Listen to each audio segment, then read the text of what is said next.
Everybody is eating, hopefully. Hopefully we have some leftovers as well. Okay, so thank you guys for attending today. Why are we here? Do we know? Besides food.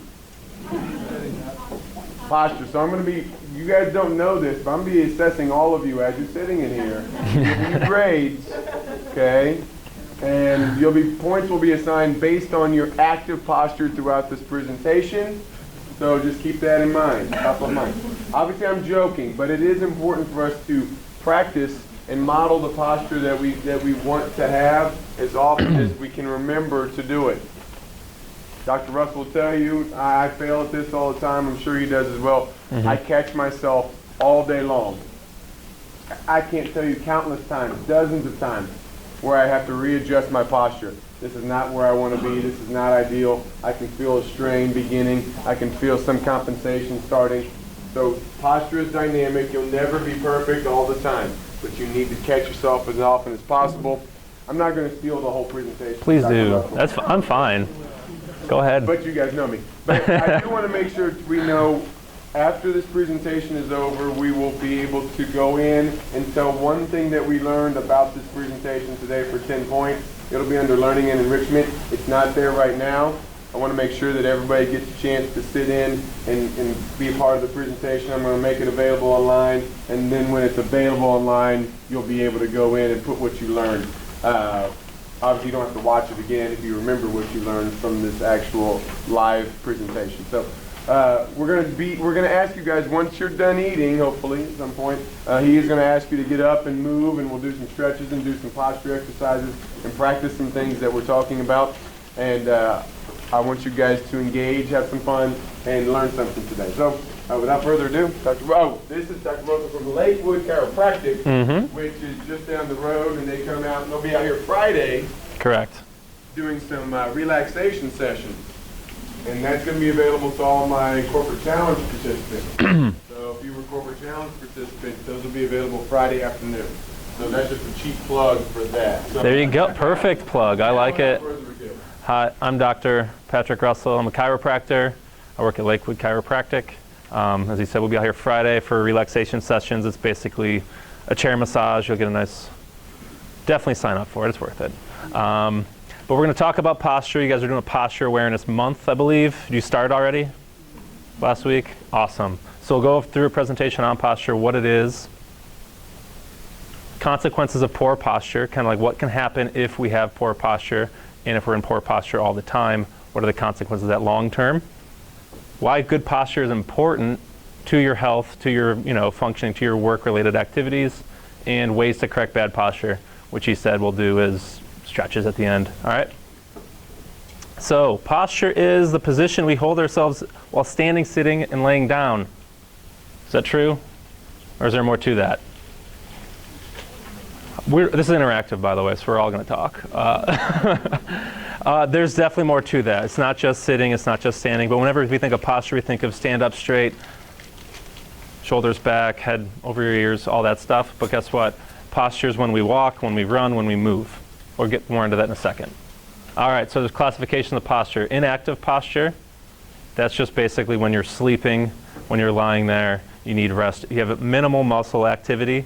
There's not much going on, and it's only assumed in relaxation. Active posture is everything else that we're going into. Active posture is when we're using actions. It's when many muscle groups are required to basically hold you up against gravity and the terrain in your environment around you. And there's two types of it. There's static and dynamic. Static posture. All right, our body segments are in a fixed position. Muscle groups worked to stop us against gravity. What we're doing right now is sitting, and with me standing, that's static posture. We're not really moving. We're basically fixed there, and being in static posture for too long in the wrong way has harmful effects on our bodies. Dynamic posture, on the other hand, body segments are moving. We're going through the motions. Muscles work to adapt to changing circumstances. Like if you're hiking, you're walking around rough terrain, you're adapting to that terrain. Even when you're walking on the back of the room and you trip over the camera, you gotta actually put your leg out and stop that and catch that. All right, that's all posture related. So we're talking walking, running, jumping, throwing, lifting. Who does lifting here at work? Anywhere? Who sits at work? We have different elements here that we're going to get into and how those interrelate and connect to your health. All right, there's good and bad posture, apparently. Who thinks they have good posture? I don't. Bad posture? Most people? All right, so most people say good posture, like I said earlier, was stand up straight, do this. Well, if you do this too long, it's really hard to hold this. Your muscles fatigue, and you eventually just kind of break down. You go back to your old posture. If I tell everybody to sit up straight, they'll do it for a minute, and then they're back to it about 3 minutes later. But there is good posture and there's bad posture, and the easiest way to explain this is good posture is any position where there's minimal stress placed on the joints. All right?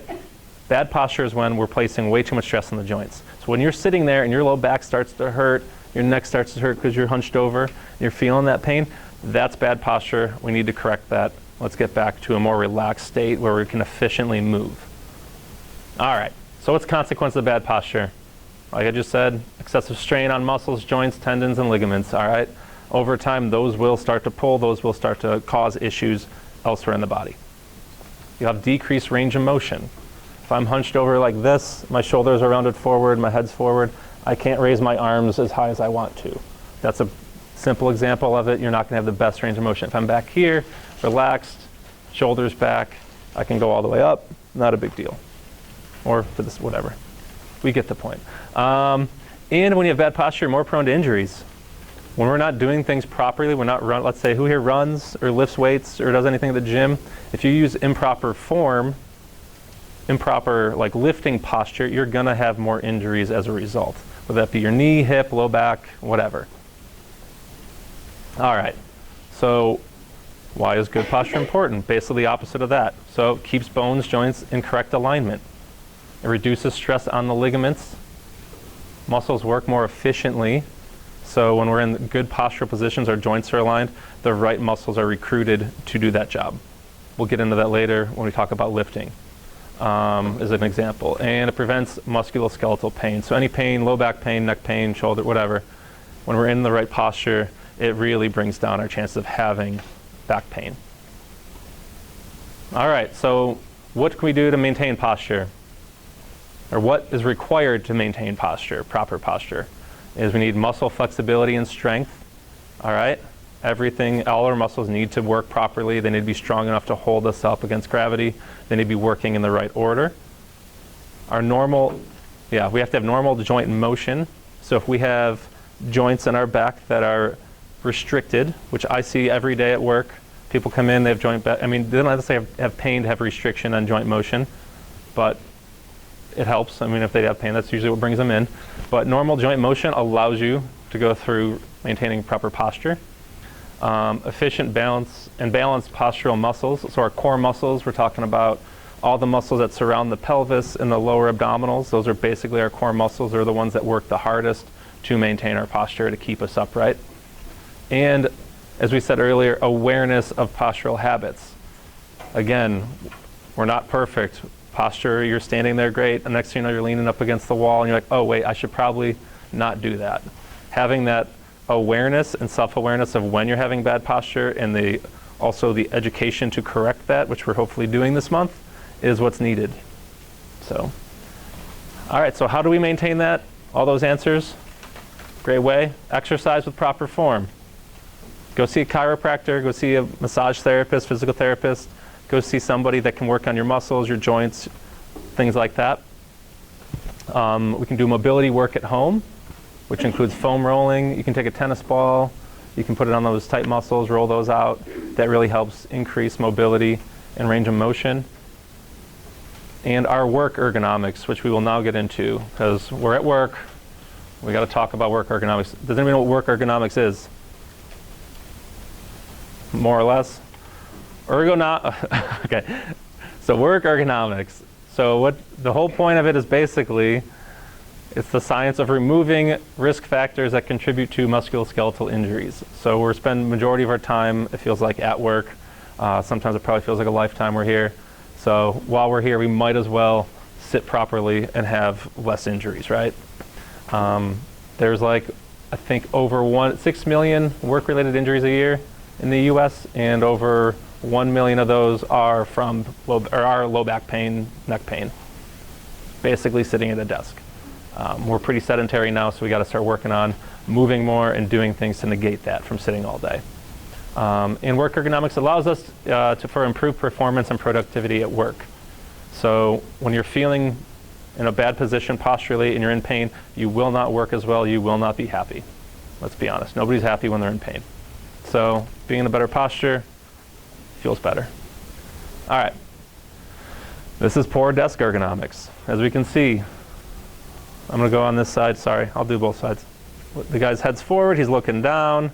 The weight of his head is over, it's not above his shoulders, it should be in line with your shoulders. Your ear hole, which is a medical term, should be over your shoulder thing.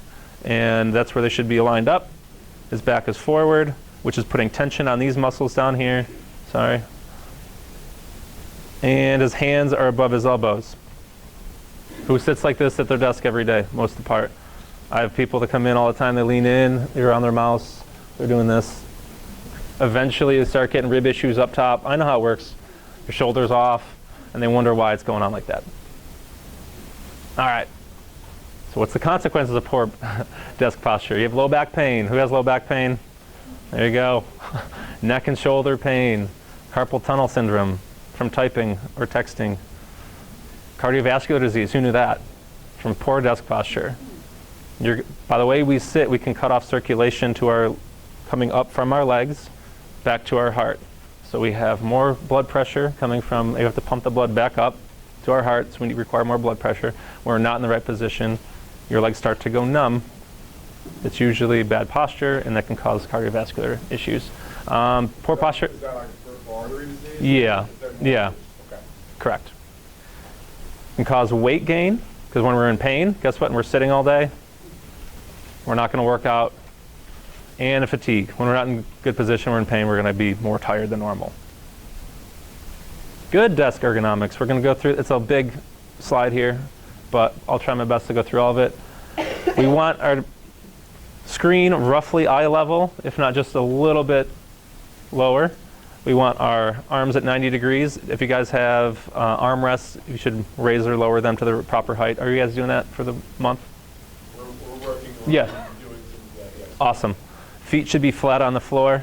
A lot of people looking around the room, cross your legs, it happens. What that does though, it throws off your pelvis, it throws off your sacrum. When we do this, that's why it's more comfortable. Usually it's because those are off. The sacrum is basically the foundation of your house. You throw the foundation of your house off, everything above it's gonna start compensating. The sacrum is the bone between your pelvis and it's the bottom of your spine. The tail is yeah. off when we evolve. Correct. So we want everything parallel, 90-degree angles, stacked up. Is it hard to do? But it is, but we can start practicing doing these things more often and they'll become second nature. All right. Any other ways to improve ergonomics at the desk? Yeah. Can you go back to that slide? Sure, yeah. All right, so when a workstation or desk does not support thighs parallel to the floor, feet on the ground, elbows at 90 because the height of a desk or the height of a chair, yeah. the length of a leg, Or the person, yeah. And not everybody is that 5'11" perfect height. It's not too tall, but not yeah. too short. What suggestions do you have to help? Which of those are most important if you have to sacrifice one? If I were to sacrifice anything, it would be everybody nowadays has their head forward and they're hunched over. And mainly because we're on our phones, we're doing this all day. I don't think I've seen an x-ray in the past 5 years of a curve in a spine, and that can go down to teenagers. Everybody's got a straight curve in their spine. You're supposed to have a nice curve there. We lose that because our soft tissues will adapt to whatever position we put them in over time. They will eventually go that way.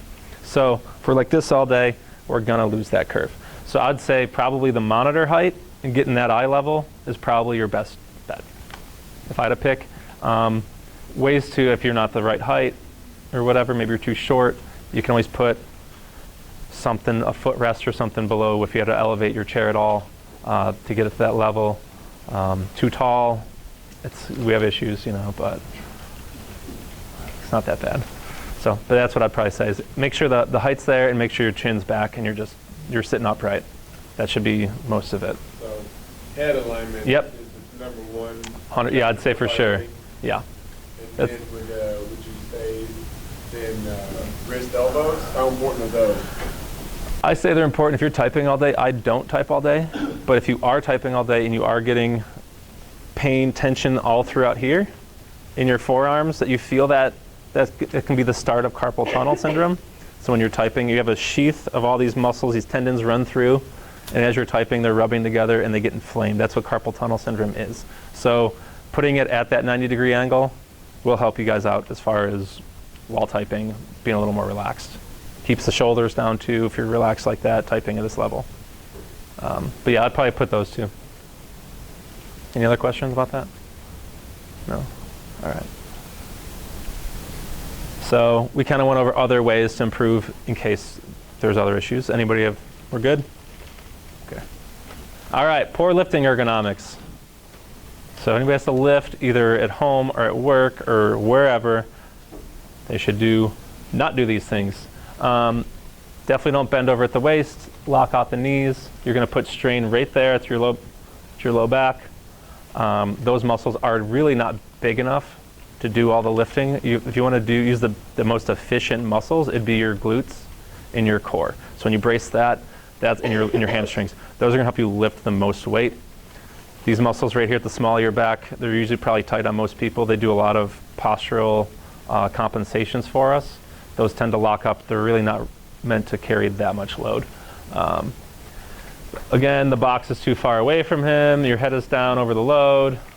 So he's got these weak low back muscles. Feet are too close together. So the person's not a full thing, but you guys get the idea. You guys know when you're compensating. We have plenty of really strong looking people come in with low back issues. They throw them out over the smallest things because they've been lifting improperly for so long. They're like, hey, I bent over to tie my shoe, my back went out. Hey, I bent over to brush my teeth over the sink, my back went out. They do that all the time, all throughout the year. This one time it does catch them.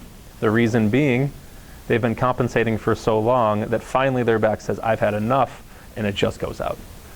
So what we have to do is try to brace our core. I think we get into that next maybe. So we have muscle and ligament strain, sorry for consequences. You can have lumbar disc herniations if you're lifting improperly. Abdominal hernias, which I've heard aren't the best. And neck and shoulder strains from pulling too much weight. So good lifting posture. This is how we should be lifting.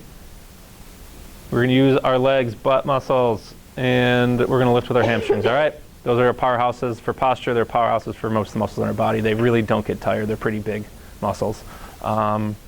Keep your head up, tighten our abdominal. We all know how to brace our core, and then just lift. It's way easier. Also having the box a little closer to us and having the feet shoulder width apart. That helps as far as giving us a stable base to lift off of. Is it difficult to do? Is it easier to just bend over sometimes? Sure, but over time doing that repetitively, as I was saying, it does cause issues. Any other ways to prove lifting ergonomics you can think of? Breathing techniques. Sometimes you get really into lifting at the gym. Your breathing helps as far as core bracing and all that, but you can lift, if it's too heavy, lift with another friend, have them lift properly. You can use a dolly, whatever you need to do. But yeah. All right. So we're going to get into some, I think it looks like most people are kind of wrapping up eating. We're going to get into some common poor posture positions that I see every day. Maybe some of you guys have these, maybe you don't. We're going to go through these and then we're going to talk about the causes and then fixes, and then we'll maybe do a stretch or something that might help fix these issues. Sound good? All right, so anterior head carriage, we kind of got in there earlier when we were talking about the desk position. Our head's out here. We're typing, we're looking at the phone, or we just talk like this because that's what everybody does. So, causes of it. We have tight chest muscles. So we do a lot of stuff where it brings our shoulders in. These pectoral muscles in our chest become super tight, brings everything here. And then these upper back muscles are too weak. All right, so this little picture here, I'll just put this out there. First one, our head weighs 12 pounds. It's perfect alignment. This next one, it says 32. That's to indicate that the head went 2 inches forward from parallel. So for every inch it goes forward, you add 10 pounds of weight, of pressure down on your neck. So if you imagine 3 inches forward, now we're at 42 pounds of pressure going right down through our neck. That makes sense? You ever take like a bowling ball or something heavy and you hold it out and it gets heavier and heavier the further away because it's a lever? That same thing with our head and our neck, all right? Now those cause postural issues. That's how you lose the curve in your neck. That's how your upper back becomes super tight and everybody's like, oh, these just won't settle down, I'm all stressed. Well, bring your head back and bring your shoulders down. Work on doing that, it helps. You've been doing that for 30, 40, You got some work, you know. I definitely recommend doing your own work at home, postural awareness, and then seeing a professional about releasing those muscles and then releasing that tension as far as if there's any joint subluxations that chiropractors do fix. We also do muscle work as well. But getting that stuff down, physical therapy, massages, that all helps as far as getting that down. Exercises as well. So we'll go over kind of what the fixes are.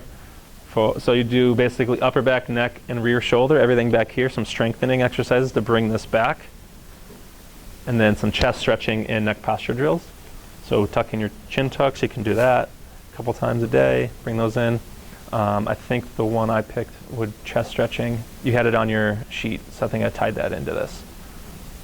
Yeah, the shoulder blade squeeze. Would you guys like to stand up and do that right now? Don't ask them if they want to. Oh, get up. No, I'm kidding. We're going to do the shoulder blade squeeze. I'm not sure if you guys have done this for your thing yet. Have you started that or no? That one is Cool. not started this week yet. Cool. I figured I tied 2 in with the thing and then 2 are different. So, all right, shoulder blade squeeze. What it's going to do is going to open up your chest. You're going to come out, push your hands up to the ceiling. You can start there. You can interlock behind your back with your palms and push out. That gets you a much deeper stretch, and you can go up just like this. This isn't, all right, you're going to get that front stretch. Do not pump it or anything like that. This isn't good. Just hold it. Do that a couple times. You can do this at your workstation, seated technically, if you really wanted to. I just like making you guys stand up. But if you want to stand up and stretch, it's good to get up, I'd say once an hour, and just kind of get the legs going. Do a reset, absolutely. All right. But that's going to open up those tight chest muscles that we have that are can be contributing to bringing our head forward, okay? What if your arms are going to sleep? Oh, God. Keep them there. We'll find out, won't we? But yeah, that definitely helps, okay? All right. Next, rounded shoulders. If you guys want to stay standing, you can. I don't care. We're going to be up in a second anyway. All right. Everybody's got shoulders coming in. A good way to check if you have shoulders coming in. If you're standing in front of a mirror and you can see the back of your palms, your shoulders are rounded in. Is everybody here mostly there? Most people, you're technically supposed to be standing like this, but rounded shoulders. It's a common thing. The world's all in front of us, so we're all coming this way. All right. So again, causes are, what's that? The mirror muscle. It is, yeah, you want to flex. So the rounded shoulders, similar causes to the anterior head carriage, so this will help as well. Tight chest, weak upper back. What can we do for this as well? Stretch our chest. Same stretch, stretch out our chest. Work on core and upper back strength, all right? So we can do that stretch, or we can do these shoulder rolls that we also had in our handout. So bring it back, make sure we get a good, yeah. We can go slower. I think it works a little better, a little more control. Bringing our shoulder blades together. Very good. All right, keep arms straight, shoulders kind of drop down. All right, good. You can do just like, if you want to just do, these are things you can do a couple, like maybe 10 reps, like a few times a day. It doesn't have to be like a 30-minute session. No one's going to stick to that routine. That'd be really unfair of me to say, hey, you guys all need to do this every day and it's like a 30-minute thing to do. But if you do this a couple times while you're working there, it's not that, it feels pretty good, I think. It takes no time. Definitely fit into your day though. All right, so hyperlordosis, or your butt sticks out. Who has this issue? Where their low back is extra curved. I don't know if I can do it because my back's actually straight, but as you can see in this guy, his back He doesn't actually have a butt, he's just jutting it out.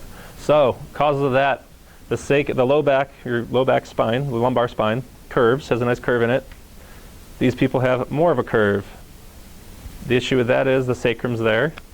It causes issues as far as nerves coming out. Now, all those joints in the back are compressed. All right? Now, what's the cause of hyperlordosis? Is weak core and glute muscles. Like I said earlier, those are the major contributors to posture and holding our posture and maintaining our posture. If those are too weak, our belly collapses out the front of the core, our glutes aren't able to hold our legs up, and we just kind of have this jut back here. All right? And we also have tight hip flexors and quads. So, tight hip flexors can happen from sitting all day, because they're in the front of our leg, and we sit like this. Now they're all contracted, and they're in that position for way too long, so when we stand up, they're not used to being at full length. All right? So doing that over and over and over again will cause this issue. So fixes: strengthen what's weak, stretch what's tight, right? So let's do a hip flexor stretch. This is something we can do while standing. We're going to do both sides. We're going to start with one leg forward, the other leg back, whichever one you want to do. Both toes should be pointed forward as well. You can do hands on your hips if you want. The back leg, you're going to bring that glute forward into a stretch and bend that front knee. You should feel a stretch in the front of that leg. There are more advanced versions of this, but this is just a simple one to do. You can switch it up, hold it for about 10-15 seconds, switch it up the other side, same thing. One side might feel tighter than the other on a lot of people, and that just basically means when we have all of our muscles are trying to balance our body out for proper posture. One side usually has a stronger, more tight, because it's trying to compensate for the other side. So, got a good stretch. If you want to do an advancement of that, you can go down to one knee, like over here. There we go. You get real deep with it. Thank you. You can even do the reach, the reach over the head like that. You'll get that extra length going. So, yeah, excellent. Thank you. I wasn't going to do it, so. All right. Yeah, I know, right? All right, and then this one is standard. Everybody's doing it probably right now. They're leaning on one leg. And everybody does it. I'm guilty. Yeah, but that's something we can easily correct. We're doing it all the time, and it's throwing off the pelvic muscles that are made for posture. All right, like I said, these muscles around the pelvis and the core.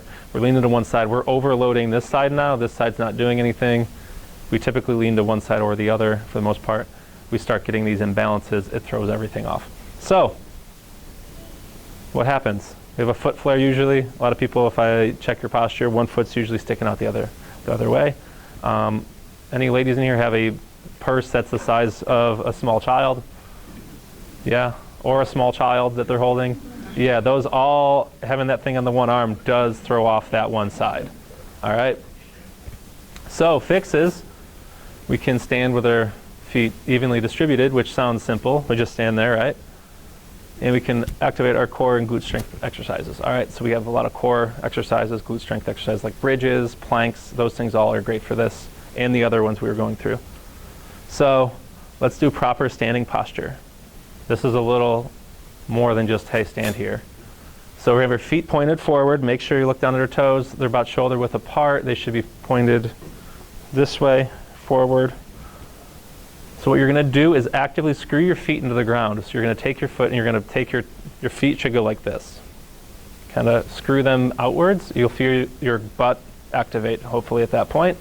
Anybody else not feel that? Your glutes contract, your abs contract? You should have a soft, if you go really hard and get like a good contraction, now come back down to like maybe 20% of that, and that's posture for you for standing. All right? And then if your hands are still here, just bring your shoulders back a little. If you need help, just go up to your chest. And that shows how to put your shoulders. There you go. And that's standing how you should technically be standing. Do you do it all day? No, it's hard to do. What we should be doing is maybe trying this a couple times a day, reminding ourselves of postural awareness of how to stand, how to do this stuff. But yep. I think that might be my last slide. Yeah, any questions?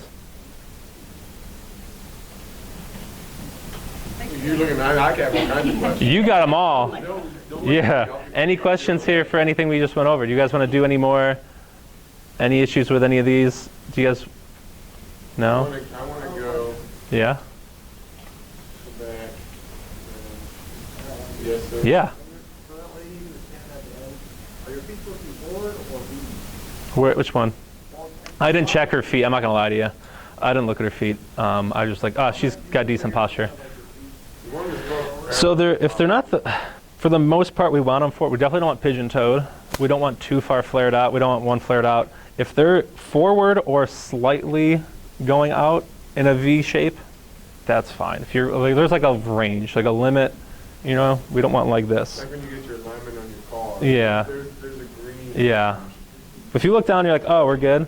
But I see people every day, multiple people, just like one just stinking out like this, and it's just like, all right, that's why your hip's out. I have no idea what I just did. I think I stopped it. No, we're good. Okay. All right, good. Yeah. So her feet are slightly pointed out there. That's completely fine. It's still good posture in the middle there. So you said some exercises, bridges, planks, things of Correct. that sort. So what do you suggest they use as a reference? Because I've built some of these workouts, really simple core exercise workouts they can do at home, just watching TV. Okay. So what are your suggestions? What do you believe are the most important exercises that carry on throughout the rest of our life? I would say bridges for sure. Most people, because we sit all day, while you're sitting, you really can't activate. If I ask you to contract your glutes, it's really hard to do. So those are, for the most part, shut off most of the day. So when we do stand up, it's really hard to get those going. Also, they're, like I was saying earlier, great for huge muscles that really don't tire out. So they're great for lifting, they're great for running, they're great for all that stuff, for postural control. Probably the biggest issue with people having bad posture in their pelvis is tight psoas, hip flexors, which is your hip iliacus, that stuff, and glutes just not turning on. They're just not strong enough. So if you don't know what a bridge is, you're just laying on the ground with your feet drawn in towards your hips, and you lift the hips in the air, and it's a straight line between the knee and the shoulders. If you can hold a bridge for an entire TV commercial break, you've got a good start. Yeah. So if you're watching TV and a commercial comes on and you don't really care to watch it, you can hold that for 3 minutes. Alan, can you demonstrate? Yeah, let's demo that one. I'll gladly demonstrate. What's that? These tables are not sturdy enough. This table's got a terrible... But a bridge is done. Well, I don't know where I can do it. This is probably the most visible. It's over here. You guys can see better. But when people do a bridge, one thing I see that happens too often is they get their feet too far extended away, and when you lift up, your hamstrings over engage because your heel is out away from your knee. So if you draw the heels back in as tight as you can allow, your knees allow you to, when you lift the hips up, the glutes do the bulk of the work here. If I extend out this way, my hamstrings engage far too much, and I don't engage the glutes as well. So keep the heels tight to the hips and lift the hips up to parallel, or to not to parallel, but to a straight line.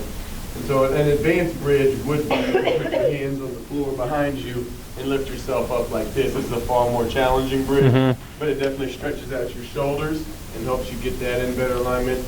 And then the one thing I always tell people, because he said a plank, and I agree, the plank, if you don't do another exercise the rest of your life, ever, plank is the one that you do. So that is the number one.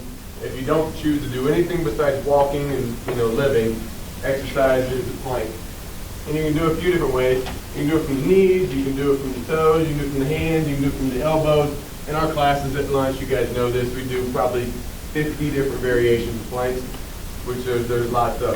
But the fundamental thing that I teach, and so you please go ahead. interject when necessary, is when you're engaging these two muscle groups, the two core muscle groups that he mentioned as the most primary and the most important are the glutes and that lower abdominal region. I always tell people that when you squeeze your glutes, you should be trying to push your hips forward, and then you have to engage the belly button to pull the hips back up, and you should be engaged in a battle between those two muscle groups for supremacy. Those two muscle groups must fight, and they must fight each other actively so that you maintain this posture, not because of just happenstance, but because you're pushing actively down, you're pulling actively up, and you stalemate right there in that neutral alignment. If you can do that, that one's tougher to do than the bridge, but if you can do that for a full commercial break, then you've got a very strong core that can support good posture. But if your core is strengthened in a way that does not support good posture, you're actually doing yourself a disservice. So can you speak to, you mentioned it earlier, a couple of exercises that people commonly do that they maybe shouldn't, or that they commonly do improperly that they maybe need to address their form on? Well, the plank's usually number one. If you see anybody do a plank, their butt's way up in the air, and they're just holding, they're just balanced. It's like a V. Yeah, I've seen planks done like this. Yeah, I see that all the time. That's the equivalent of teaching yourself how to stand like this. Correct. So every exercise that you do, and I mentioned it earlier and I say it all the time in class, if you're doing an exercise, make sure that that exercise supports neutral alignment and supports good posture. If it's not doing that, then what good is it doing for you? That's correct. my number one thing that I try to stress upon people. Correct. If anybody in here goes to the gym, does like back squats, something like that, we always get issues with knees, low back pain. Like I said earlier, with the standing, having our feet like this, a little wider than shoulder width, I guess, and would actually screw our feet into the ground. That activates the glutes. You're good to go as far as that's concerned, having your shoulders back. That's a good spot to start from the squat. Also, if you're going to bend over to pick up heavy box, whatever it is off the floor, you want to come down with a neutral spine, have that there. So squatting position is pretty common in everyday life, not just at the gym, but I definitely recommend that. I'm going to grab an 80-pound box downstairs. We're all going to go. Practice lifting it. 80 sound about right? That's standard that's pretty light, but we'll start there, and then yeah, we'll work up. One thing that I see, one of the more common exercises that I see that people do, and this is not for everybody, because not everybody goes to the gym and does these sorts of exercises, but a deadlift I see commonly done in a way that puts their low back at a very, very in a precarious position. Yeah. So that's an exercise that needs to be done with caution and with the guidance of someone that maybe understands the proper technique on that well. And then what's another exercise that they can easily do at home?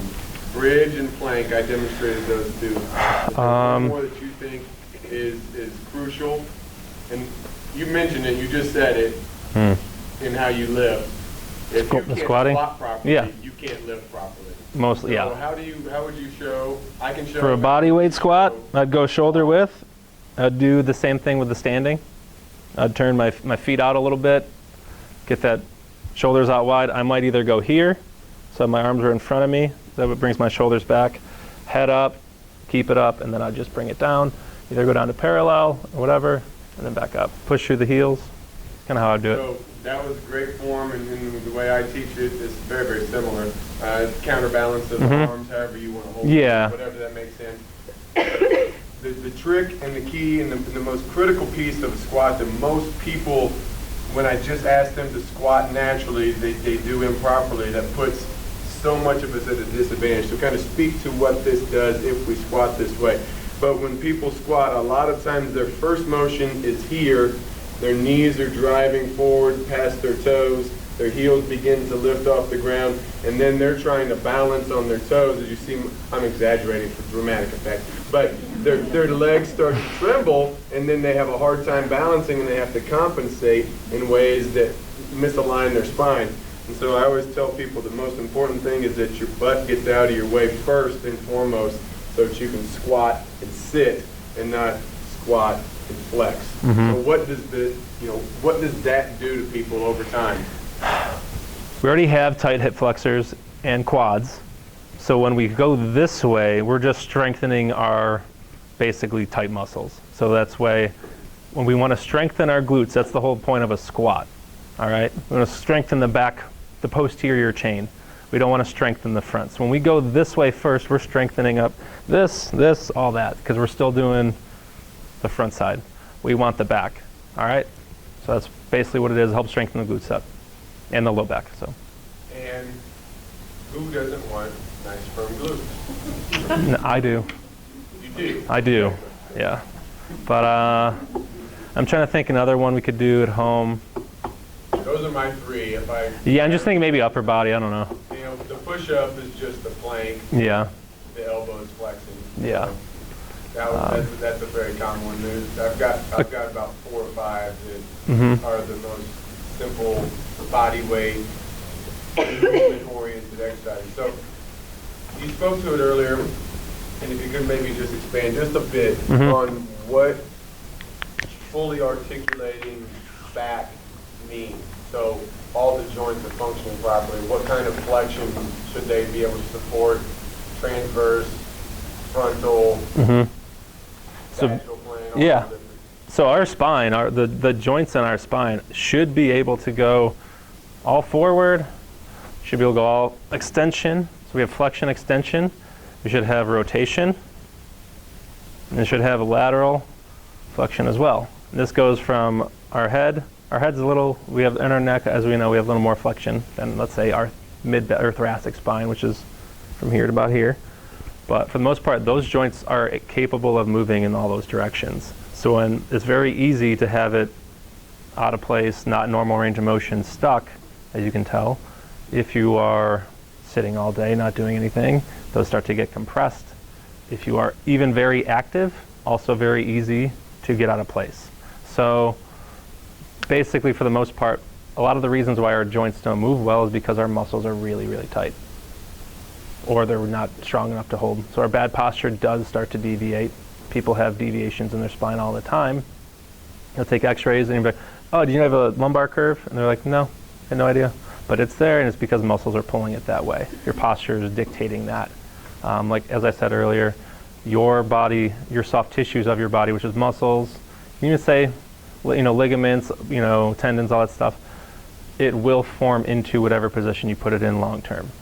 So if you put it in bad positions long term, it will become formed that way. You don't see kids walking around looking like old people. A lot of times that's pain related. People have pain. Maybe they have right knee pain, so they start leaning on their left leg more. They start overcompensating. They have issues now on the left side because the right side was initially hurting. Now it's both sides. Happens all the time. But having poor posture, putting it in good posture, you can regain. It takes time. You have to be diligent with it. You have to be self-aware of what you're doing. But you can get good posture back. You can relieve a lot of pain issues and musculoskeletal issues because of it. But yeah, so we have different regions. Our low back can move pretty good. The issue, our thoracic spine, we have a rib cage there. Not as mobile. That tends to get stuck pretty well in this main region right here. And then our neck moves very well as well. So I always tell people, if you think of the spine as one solid unit, there should be 100% range of motion going throughout. So if one area is not moving, the other areas will move more. So a lot of times our thoracic spine does not move very well. It gets stuck right through here because we're hunched over all day, all that stuff. Well, guess what? Our lumbar spine is going to compensate for those lack of movement there by bringing more movement to the lumbar spine. And then we have issues because it shouldn't move that much. It becomes a little more unstable. That's how we get issues in the low back. Same with our neck. Our neck's moving a lot or not moving a lot depending on what's going on. We have other compensations throughout the spinal column. So that's why whenever I look at a patient, it's typically a full spine thing. They might say they have, it's hurting right here, but I'm also going to check out their neck. Because if they're doing this all day and I adjust this, it feels better. Guess what? If their neck's not in the right spot, it's going to come back again. So, any questions on that? Does that kind of make sense? Yeah. One more thing, I just was talking about it last night Yeah. with a group after class, and the aging process. Every day we're all blessed to wake up a day older. Right? Correct. Every one of us, so far. And as we age, we have to do more just to maintain what we have. 100% correct. That's a realization sometimes people don't come to until it's a little bit too late. Yeah. To regain what maybe they lost. But maintaining your current mobility is the utmost priority that you should have. So those ranges of motion that he demonstrated, that lateral flexion, that rotation, and that forward and backwards flexion, those 6, basically, ranges of motion, twisting each way, sliding each way, and bending each way. There's nothing more important than maintaining as much of that as you've got today as you can possibly maintain. Because we will get older, we will get stiffer, we will lose mobility, and then when you lose mobility, you gain pain. Correct. Correct. I have tons of patients, once they get to a certain age, they're like, getting older sucks. I hear that, I don't know how many times a day. Getting older sucks, and it's true. I get it, but a lot of times it's like, all right, what did you do preventatively prior to this to get there? Maybe they were really active, maybe they weren't, maybe they did mobility work, maybe they didn't, maybe they stretched, who knows? A lot of times they did nothing, they get to a certain age, and then once they don't have it anymore that's the signal to bring them into the office and they want their life back. Really hard it's easier to keep somebody from falling off the cliff than pulling them back up off the cliff, if that makes sense. So it's easier to be preventative.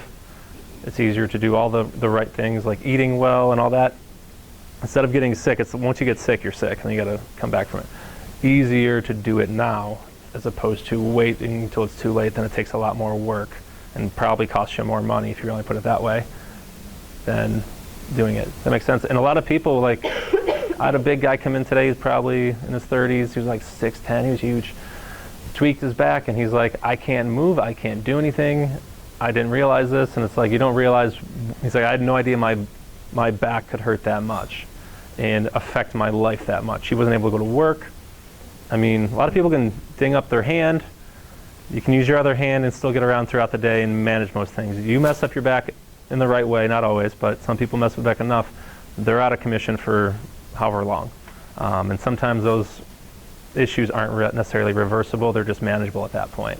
So that's why I'm always pretty big on spinal health, obviously, and keeping that going. So, final shameless plug.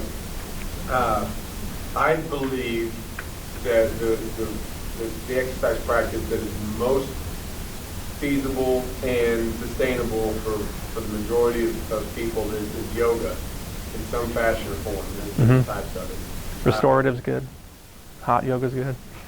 There's a lot different. Yeah. There's a lot of different yogas, yeah. In fact, I'm doing research on bringing Broga to fight. Think of what Broga would mean. Male yogas. It's yoga for men. There's not too many men in yoga classes. Not too many. So yeah. I want to introduce more people to the practice so they can learn the exercises, the movements, the poses that bring them relief, make them feel better. And so if you guys ever have a Friday at lunch available, except for this Friday at lunch when we're having the corporate challenge banquet, yoga's upstairs in the training room, and even if you only come once or twice just to learn a few things, just to be able to use on your own, yoga is something you could do literally until the day you die and will only be beneficial. So I don't know if you've got anything else. I mean, I know other practices. No, I love yoga. My girlfriend's a yoga teacher, so I know all about that. Gone to classes, not many guys in the class, usually girls. But you get in there, it's a lot harder than you think. If you're like a guy, like I'd rather go to the gym. Body weight exercises and poses, there's like some tough yogas out there where that'll, they'll kick your ass. So having a good yoga sesh, pretty nice, relaxing, yeah. And we're talking about like yoga for preventative care. Yeah. How does chiropractic care weigh into preventative care or massage or whatever? So, I know a lot of people go in yeah. pain. Yeah. So they always come whenever they're in pain, for the most part. I'd say like 85% of the patient base that I have is like, hey, I'm in pain, I need this fixed. A few people come in ahead of time, just routinely, because that's what they like doing. They'll get out of pain, and then I won't see them again until they're back in pain, even though you advise them, hey, in order to prevent this, probably come in regularly, and we'll push out there, maybe once a month or every other month or something like that. And that's the issue with pain, unfortunately, and especially with people. People they just won't do it unless something's there telling them to, unless they have like a fear that they might lose something, unless they have, hey, this is imminent, I need to do it now. So unfortunately, we try to educate people all the time, hey, come in. It doesn't have to be all the time. Because I mean, there are chiropractors out there that are like, hey, you got to come in every day for, I don't know how many months, whatever it is, and people don't like that. There are other places, though, it's like, hey, come in, get healthy, stay healthy, kind of like your dental checkup. You go in twice a year. I mean, I feel like if we had the dental model in the chiropractic world, like, I think more people would be better off as far as health. And a normal one, if it was just preventative, if there wasn't any other issues, it could be pushed out. Depends on how active they are too. I ran track in college. I used to like to get adjusted like every other week because of that, because there's more pounding on my body. Now it's like once a month is great. Just depends on what you're doing, your work, your hobbies, activities you do outside of work, all that wear and tear. It could be once a month, it could be every other month, it could be every couple months. A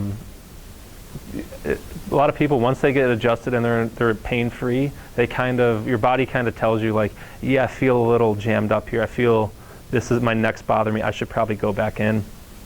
It's a weird thing. So some people that might be 2 weeks, some people that might be 3, 4. It ranges, and that's probably not a great answer for you for not a specific thing, but it just depends. So it's like it's almost like when you get in shape. You work out a ton every day, you get in shape, and you're like jacked, you know? And then you don't have to go to the gym as often to stay jacked, but you probably should still go. Like, that's how I see it. Or eating healthy, like, you can cheat a little more once you're really in shape.